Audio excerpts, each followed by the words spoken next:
Greetings viewers, Eric the Car Guy, also known as ETCG1 when posting videos on this channel. You thought I was going to forget, didn't you? Hey, if it's your birthday, happy birthday! Congratulations. Today we're going to revisit a topic that I touched on a little bit ago about when I went back to the track with the Fairmont and ran a pitiful 16 seconds. I'm going to start by saying this. First of all, I've run down the drag strip track maybe 10 times. And with this car, so I'm still learning, and there's a lot I need to learn. And actually, a lot of you in the comments of that previous video, the one I did with how fast is the Fairmont on street tires, I'll link that down in the description. A lot of you offered some really good advice, because first of all, drag racing isn't as easy as you think. You know, it's not just point and hit the gas pedal and go. There's a little more to it, and yes, it's a straight line, blah, blah, blah, and all that kind of stuff. But the tuning is important, the driving is important, especially with a manual transmission, which is what I have here. Many of you suggested that I should drive around the water box and not do a burnout, or if I do a burnout, don't do a water burnout, just do a small burnout just to get the stuff off the tires and then go, if I'm running street tires, which I am. And also the suggestion was made to start out in second gear instead of first, and speed shifting was also brought up, something that I've never practiced. You know, after you spend the kind of time, money, and effort in building something like this, it's kind of like, do I really feel like practicing speed shifting at the track? Because I'm going to say this, and I really need you to hear me this time. This car was always built for the street. It was never built for the track. If it was built for the track, it wouldn't have a bench seat in it. It wouldn't have carpet in it. It wouldn't have all the insulation, the X-Mat from Eastwood on the inside that adds another, 100-some pounds to it. I would have built it, also no AC. I wouldn't have put these things onto it. Theoretically, on paper, the Fairmont should run somewhere in the 12s, maybe dipping down in the 11s, because of the power that it makes and the gear ratios and everything else. I'm holding it back. Now, a lot of you were also screaming at me in the comments about it running too lean. I'll say this again. I just brought it to the track after its fresh rebuild just to see what it would do. Brought nothing to tune it. I wanted to see where it was at. And while I was driving, I wasn't really focused on the air fuel gauge so much as trying to stay in my lane and maintain traction. I was going to use the footage to take a look and see what the air fuel was and say, aha, I need to make adjustments, which I have. In fact, just today I made an adjustment. I had 81 jets in the secondaries because everything was fine otherwise. Those of you that were saying, running 12s at idle is bad, blah, blah, blah. I've experimented with running this car at 14s at idle. It shakes. It does not like it. This car likes to be rich, period. Just period. That's what it likes. It just likes the fuel. So 12s at idle, it's happy. It leaves black spots if you let it sit and run too long, let the tailpipe. There's some of those placed all around the shop. It just likes to run a little city. It's happy that way. Either way, that's where it seems happiest. And you're absolutely right. Going into the 14s at wide open throttle is kind of a danger zone. That kind of lean mixture can cause things to heat up and break ring lands, stuff like that. We've discussed this stuff in the past. So yes, I did have a vested interest in that. And just today, I took the secondary jets up from 81s to 83s. And in the fronts, I believe I'm running 68s or 70s. I honestly don't remember.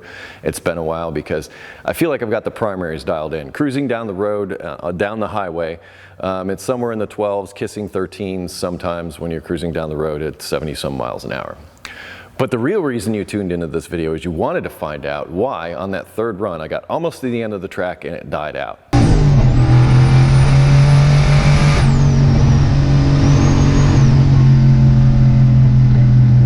Some of you were saying things like it was running so lean that it blew the flame front out and boom, you lost everything. And you're lucky you didn't damage your engine. Some of you are a little bit hostile with your critiques, and I get it. You've got experiences, you've got knowledge, you want to share it, you want to make sure I know it. But trust me, I'm listening, and I consider myself a reasonable person. But I have an actual explanation for you as to why that thing cut out on me, because I just repaired it, took it out after the jet change just to check things in the fuel mixture, by the way. Right now, it's in the 11s at wide open throttle and kisses like the high 10s. So it's in a safe zone, let's say. It might be a little bit on the rich side, but it's still in a safe zone. I'd like to see 11s at wide open throttle. Going to 10, I'm not really worried about it because the boost was turned down when I did this. When I turn up the boost, there's going to be more air going through, and therefore it's going to need more fuel to go with it. It's a tricky thing.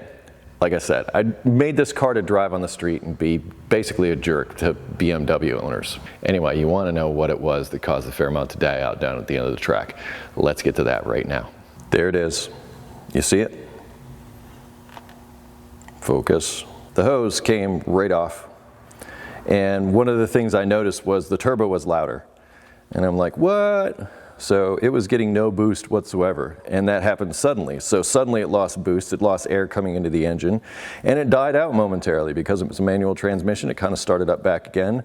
And then I was kind of reluctant to drive it, but that's what happened. Well, there we have it, the mystery of why the Fairmont died out at the end of the track on the third run.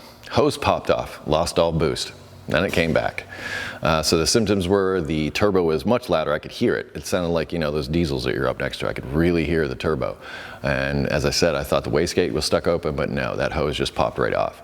This new 67 millimeter turbo, I used to have a 70 millimeter turbo that just had a bushing instead of the ceramic ball bearings that this 67 millimeter is on.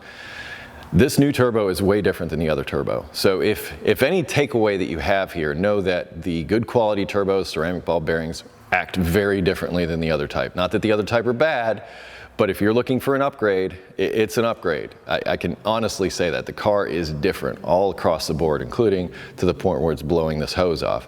Now I have to go in and I'm gonna roll a lip on the end of that pipe. I just cut it. Some of you mentioned that I needed to roll a lip on there, and you're right. You know, in this case, I really needed to. So I'm gonna go back in, roll a lip on that pipe so that that clamp has something to bite against and it has less of a tendency to pop apart like it did here. I'll put it back together today and drive it around for a while. Once again, street car. But lastly, I'll just say, I do appreciate your input, I really do. And I'll just say it again, I'm an inexperienced first-time car builder. I'm learning this stuff, and I appreciate your input, but turn the volume down a little bit. Please don't yell at me. You know, I am listening, and I will take constructive criticism and go from there, because I want to make this better. And I know there's a lot of you out there with a lot more knowledge and experience than me. I'd love to hear it. And in fact, that's the beauty of what I do, is that I can reach out to all of you and come up with some answers after I sift through the answers that, well, might not be speaking from experience. Let's just leave it at that. I'll link in the description additional videos about, you know, that run I did at the track, additional videos I did with the build of the Fairmont. Aside from that, if you have automotive questions, air@thecarguy.com, also linked down in the description. So got any questions, check the description. Don't forget to like, comment, and subscribe, and do all those things that help me make a living. Really appreciate that. Thank you. Be safe, have fun, stay dirty. Thank you so much for watching. I will see you next Monday, or whenever it is you're watching this. But I'll post the video on Monday.